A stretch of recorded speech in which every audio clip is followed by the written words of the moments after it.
Coucou, bienvenue from France. I am happy to be here today.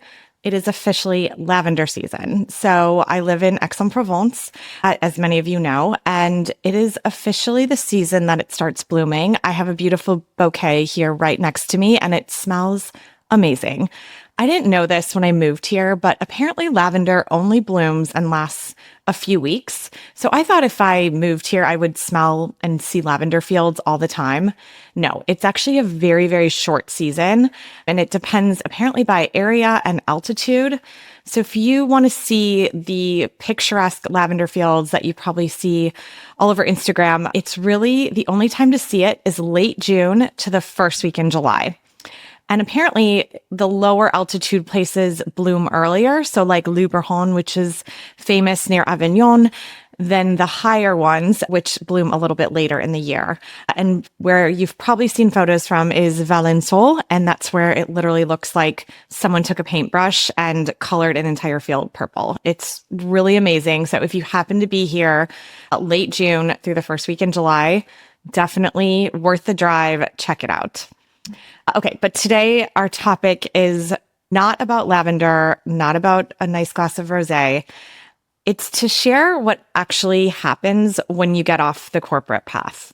And this was something I felt like was really important to share because I have been on this journey. I've been in corporate America for over 20 years. I have been on now a journey of not being in corporate America for over 3 years. And I felt like it was very important to tell you kind of the secret that nobody really shares about this. I think it's very much glamorized. I think we like to show everyone has it immediately figured out, and it was like the best decision they ever made.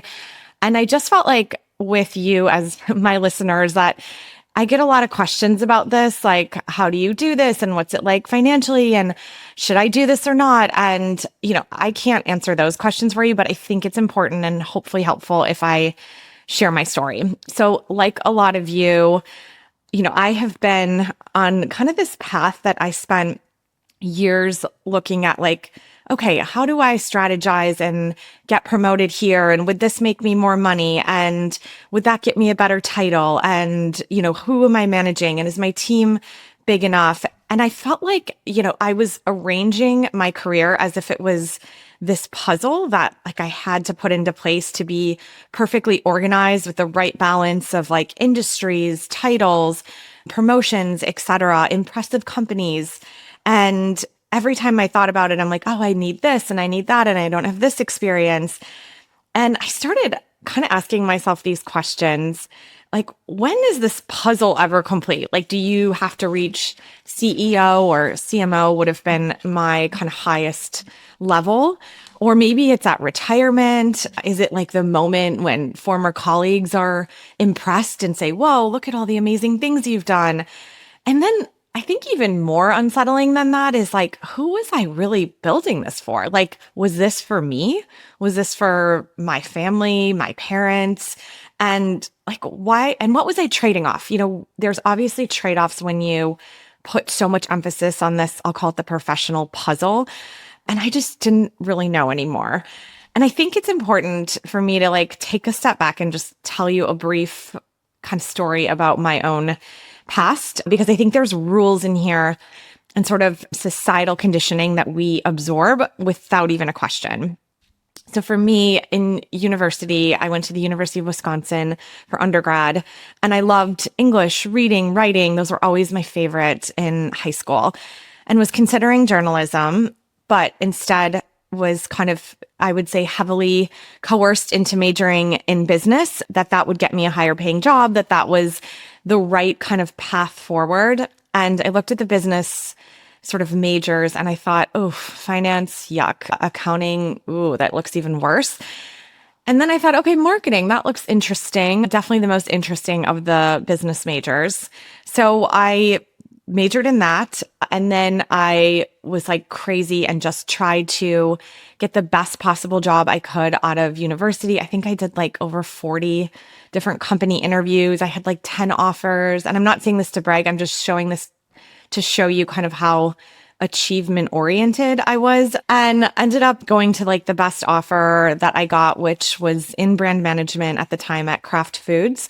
And it's typically a job that's reserved for MBA candidates. They take like one person out of undergrad into each office every year. And at the time I was there, so I worked on like really sexy things. I worked on hot dogs, Lunchables, Claussen pickles. That was probably the best one, actually. Cold cuts, deli meats for Oscar Mayer. So, just very, very things you don't imagine your life being spent like walking through production plants with like pieces of meat all over your like rain boots that they make you wear. Anyways, a story for another time.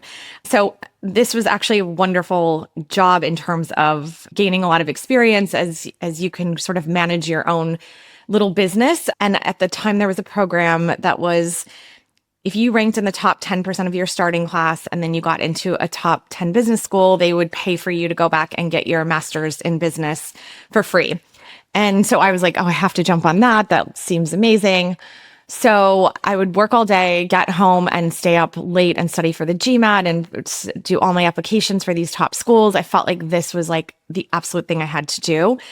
And so fortunately, it paid off. I got into a lot of great business schools, including Stanford and Harvard. And I ended up choosing Harvard, which again, zero regrets, but just to kind of show you the path I was on. Then I owed Kraft Foods 2 years after that because they paid for my business school. So I transferred my offer to New York, New Jersey. I worked there almost exactly like 2 years and 1 day because I had just like had enough of packaged foods. And then I took a job in marketing in something I felt like was more aligned with my interests. So I went to Limited Brands, who at the time owned, for those of you around my age that are American, remember like the Limited, they actually sort of stopped owning that. And instead they owned Henry Bendel, Bath and Body Works, and Victoria's Secret at the time. So I worked across a lot of those companies as a director of marketing in New York City. Really liked that actually in a lot of ways. And then moved to San Francisco and worked for Sephora for a number of years as a director of marketing, senior director of marketing, and then went to a fashion startup after that as their head of marketing. So that's just to kind of paint a little picture of what my background has been. And I think we kind of look at this as this is just what you do. You keep climbing, you keep proving, you keep earning. It doesn't really matter if you're happy. Maybe some jobs you like, maybe some you don't. You don't necessarily have to be passionate. That's kind of optional. I would say dreading a lot of things about corporate life is pretty normal. I thought that was just part of being an adult. I thought the Sunday scaries, like feeling physically ill every Sunday night, was again pretty normal. Counting down till Friday, crossing off calendar days. Again, I just told myself everyone feels this way, and this must be what it's like to be a professional and a mature adult. And you're great. You tell yourself you're very grateful for all these opportunities and the money you're making.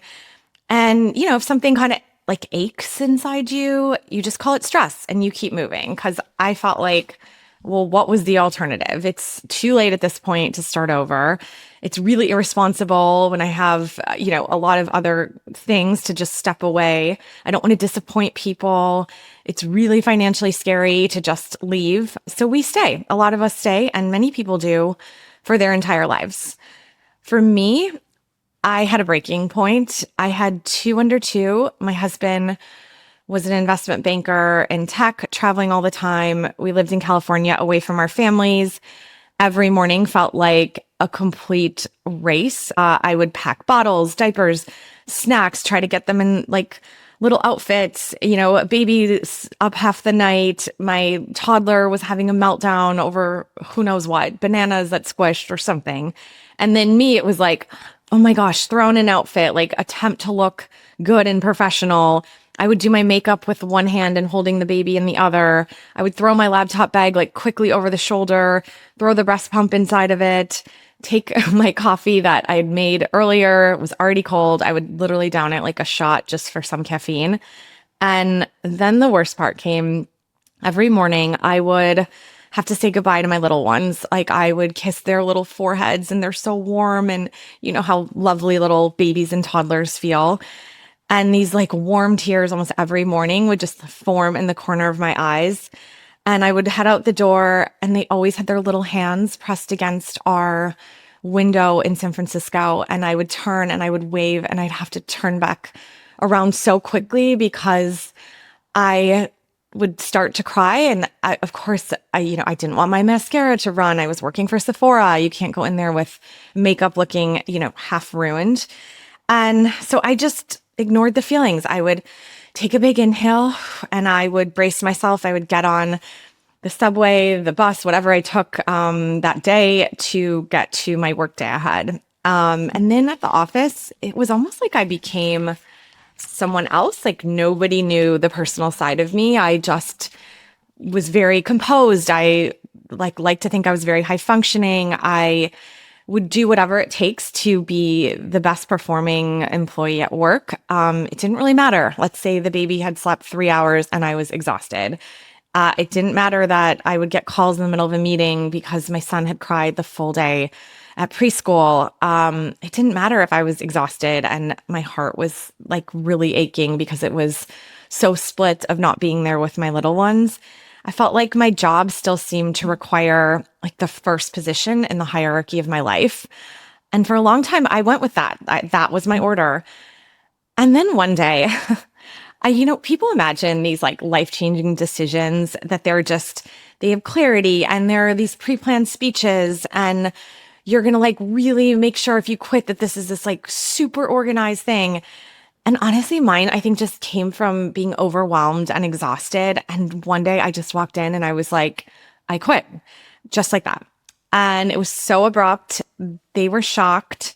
For me, it wasn't shocking. It like had been quietly building for years, like knowing these goodbye tears, this like kind of shortness of breath I felt because I was so anxious. The way my entire Sundays, I would ruin them because I was anticipating my week ahead.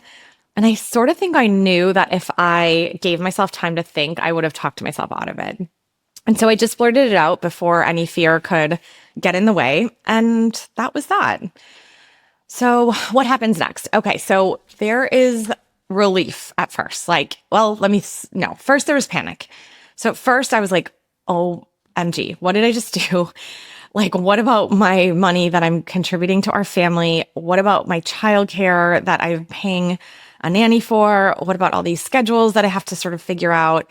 Not to mention like my identity, like it was completely tied to my professional career. And then I felt like within all this panic, there was also this sense of relief. Like it wasn't like I don't know how to describe it. It wasn't like a relief in my head because my brain was going, but my body was like, I literally felt like maybe 80-pound weights had been like lifted off my shoulders.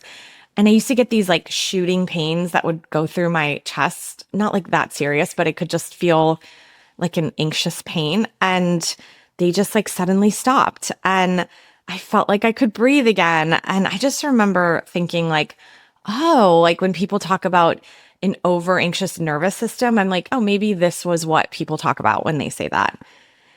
So after that comes this phase that I'm just going to call the honeymoon phase. It's like life is delicious. So I filled my calendar with everything I didn't have time for. I had always been so sad about missing the little like toddler music classes and swimming lessons with the kids. And I had my nanny for a little bit after that. And so I was able to go to like midday yoga. I always like dreamed about taking tennis lessons.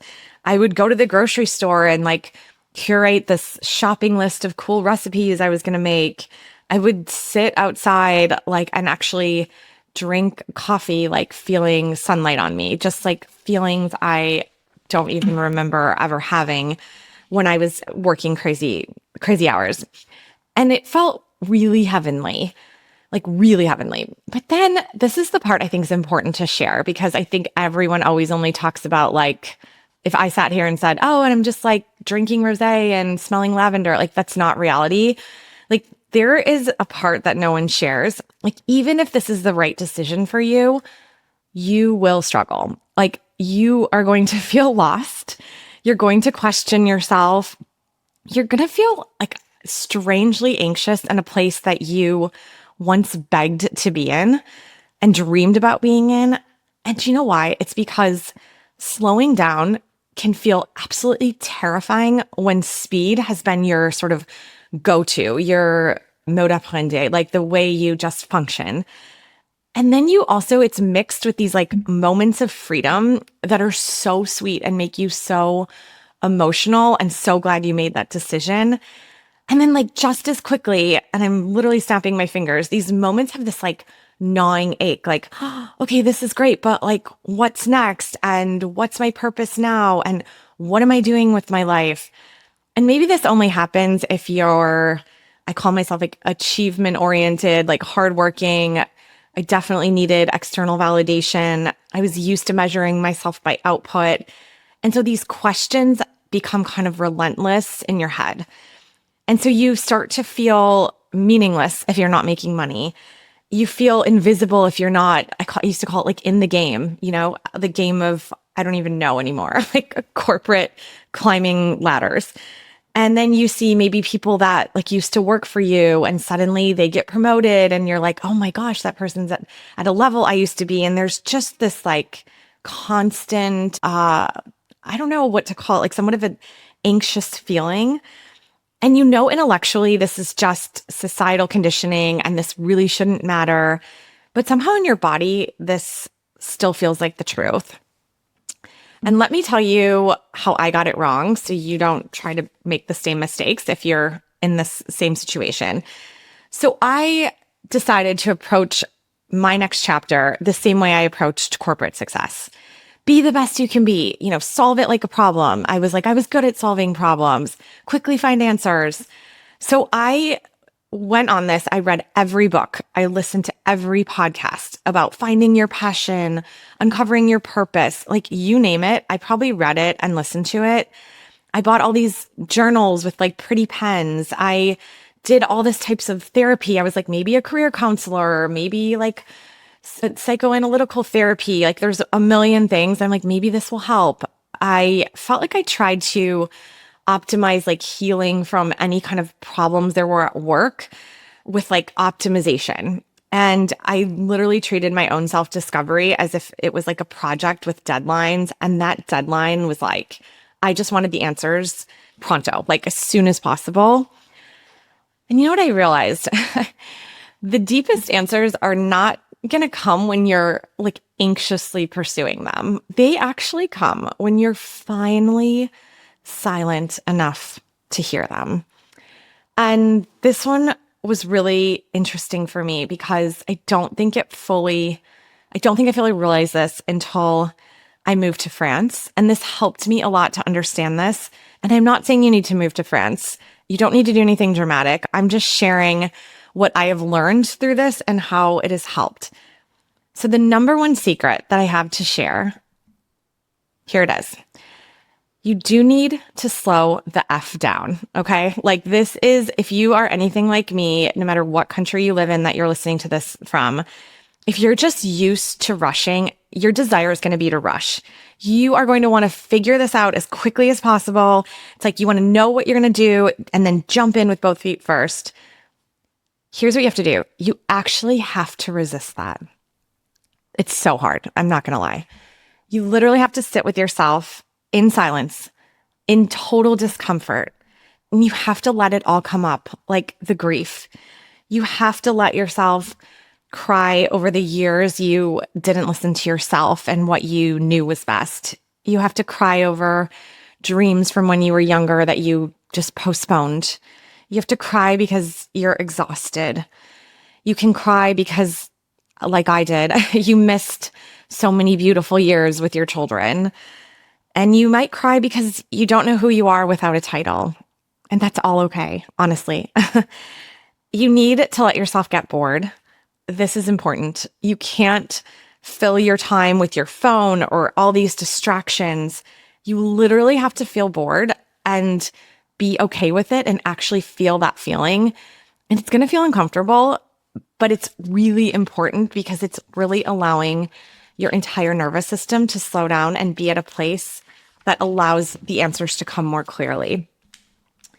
You also need to do anything possible that is not on a screen. So if you're like me, I would doom scroll LinkedIn. Don't even ask why. It's so bizarre when I tell people that. And also, if Instagram's your thing or whatever, so any social media app that throws you into this, I would call it self-induced comparison, just delete it. You're going to be fine. You're not going to miss out. The world will go on. Just do it. You also need to take these long walks alone, literally without your phone. Like, I know that's hard. You need to sit in nature, like garden, cook, do whatever feels good to just slow your mind down and go somewhere where other people are doing it. This was also why I think France helped me. People just naturally are able to take time to just be and to sit alone, to take a walk. They're not on their phones. They're not walking down the sidewalk, staring down into their phone as if that is the most important thing. So that's important. Find a place that it feels okay to do that. Also, this one I really like. Spend time alone, really alone. Take a solo trip. I have taken 2 solo trips in the last 3 years. My most recent one was in Paris. My one before that was in Copenhagen. And I was like, this is so weird to take a trip alone, but it is awesome. You learn to love your own company. You even actually start to crave it. And if you can't break away for a solo trip, I understand. That is not that to me. I consider that such a privilege that I'm able to do that. And I can really only do that now because my kids are a little bit older and it's a little bit easier. But even just sit alone at a cafe, at a restaurant, at, I don't know, even Starbucks, it doesn't even matter. Just be alone and be okay with that. And then while you're in that alone space, do what feels good. I don't know, write, paint, draw, record yourself, whatever it is. And just I would say note what little sparks are coming up. And these could be things that are surfacing for you of oh, that looks super interesting, or, oh, I've always been curious about this. And for me, these were things of I don't know, I just always picked up and would always follow things about interior design. I just thought that was super fun and interesting. I always looked up to and envied a college or a university professor. I was maybe there's something there for me. So whatever that thing is for you, just note it. And this is important. Do not rush this. You're going to want to rush this, but I'm going to repeat it. Please do not rush this. And this is also important. Don't expect anything. I would sit there, I would do these meditations, I would blah, blah, blah. It goes on. And I'd be okay, what did I get out of that? Because that's a very normal, in my mind, response of if I'm doing this, I should be getting something. No, you have to let go of that. And you have to let go of expecting anything out of this. And again, just be patient. Patience in this is your best friend. And I'll tell you what's going to happen through all of this. You're going to start to develop a little more trust. You are going to start to trust yourself that you will land in a better place. You're going to trust in the universe that good things are coming your way and that there are these sort of, whether you believe in the universe or higher powers or just putting things out there and good things come, they will work through you and they will come your way if you are open to receiving them. This is also important. And this is, I would say, very hard, especially as a woman. Be nice to yourself. Don't look in the mirror and beat yourself up about a million things. Just stop the negative self-talk.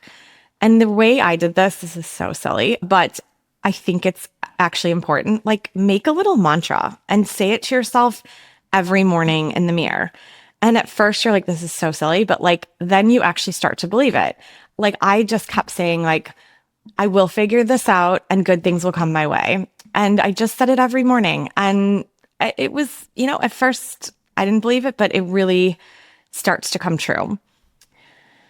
So for me, I'll just share my story. I think there were always little sparks there that I started to realize. I realized how much I loved writing. I love storytelling. When I was in marketing, and I still do this for brands, telling an emotionally compelling brand story, sharing stories among other people. I love deeply connecting with women and people. I love having, honest, deep conversations.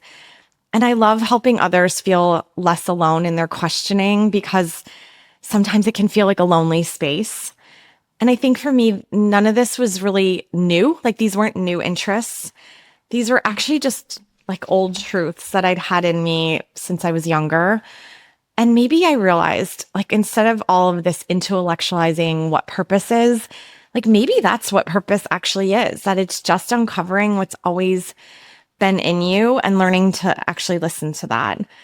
And so I don't think it's necessarily something completely invented. I think it's something that's remembered and being quiet enough to allow yourself to remember it. So for me, I've been sharing all this because I've been on this journey, and I can honestly say I feel a lot better now. And I'm sharing this because I'm not going to say my life is perfect, but I definitely feel like I found my passion in storytelling, writing. I love podcasting because I love the feedback that you all are sharing with me of just how it helps you a little bit, or how you've learned something new, or how it's interesting. Like that makes me feel so incredibly happy. And I'm doing this because I really want to connect and want to share like where I've been and help maybe someone who's standing in my same spot in a state of questioning, trying to figure out what's next, feeling really ambivalent about it, to just even help a little bit would be really meaningful. But I also am going to tell you that I don't want to lie and say every day feels blissful. Like it doesn't. Monday mornings are still really, really tough for me. Like everyone's rushing somewhere and I'm not. And there are moments, more than one moment, many moments where I still doubt and I question myself. And I think that is okay. And I think that is normal. I think there are days like that I work so much harder than I ever did before, even in my corporate life. But it's in an effort, in a direction that feels really exciting to me. Like I want to work on the weekends because I'm excited about it. And I like getting out of bed and feeling excited about that. And it's that difference for me that has changed everything. So if you are standing on the edge, if you kind of feel miserable on the path you're on, just listen carefully. Like take all of this as information. Like if you feel miserable, like just take that as information. If you're dreading the week ahead, if you feel the Sunday scaries, just take it as information. If you feel this like chronic chest tightening, that's information. I think the fantasy of escape is also information. This does not mean, I'm going to repeat that, that you should quit tomorrow. It doesn't mean you should follow this and just be like, oh my gosh, this is information and I must listen to this and I've got to do this. No, I mean, take this as information, just as one data point in your decision-making process. I think it just means something in you is asking to be heard. And I think if you take the little steps toward the sparks, I think these little steps become big steps. I think these big steps become new lives. And I think it's only if you can really hear them. And this, again, requires something ambitious people want to avoid. You have to slow down. You have to be still. Your head has been talking to you long enough. It's had this kind of microphone that I'm sitting with for a long time. Just like let it get quiet. Your heart's in there. Your soul's in there. They have things to say too. So with all that, I don't have the answers, but I can tell you that there is a kind of relief that comes when you stop betraying yourself every day. I can tell you that when things finally start to align, it doesn't necessarily look dramatic. For me, it was feeling a little lighter. Like I was sleeping better. I would laugh more. I was more present with my kids. I woke up with energy instead of dread. I can also tell you that there's moments you feel something inside you that's like coming into life and it's so powerful. And you wonder how long and why so long you lived without that feeling. For me, like getting off this very intense corporate path was the best decision I ever made for myself, for my marriage, for my family, for my friendships. And so if you are in this season of questioning, of this restlessness, of knowing something's off, but not really knowing what comes next, That's okay. You can trust that feeling. It may not just be anxiety. It could be the sound of like your real life that you're meant to live calling you forward. And you're going to figure this out. And one day I think you might look back at this uncertain version of yourself with gratitude, and you're going to thank yourself for having the courage to listen. So I just want to thank you for listening. Please send this and share this with someone who might benefit from this. I was very vulnerable and wanted to share all of this because I do think it's so important. And please let me know what you thought. I want to thank so many of you that have left comments, that have sent me notes. Starting next week, I'm going to read a few of them out loud with a little shout out. So I just wanted to say thanks again. It means a lot to me. And I will be back again every Thursday. So au revoir, merci, à bientôt. Thanks. Bye-bye.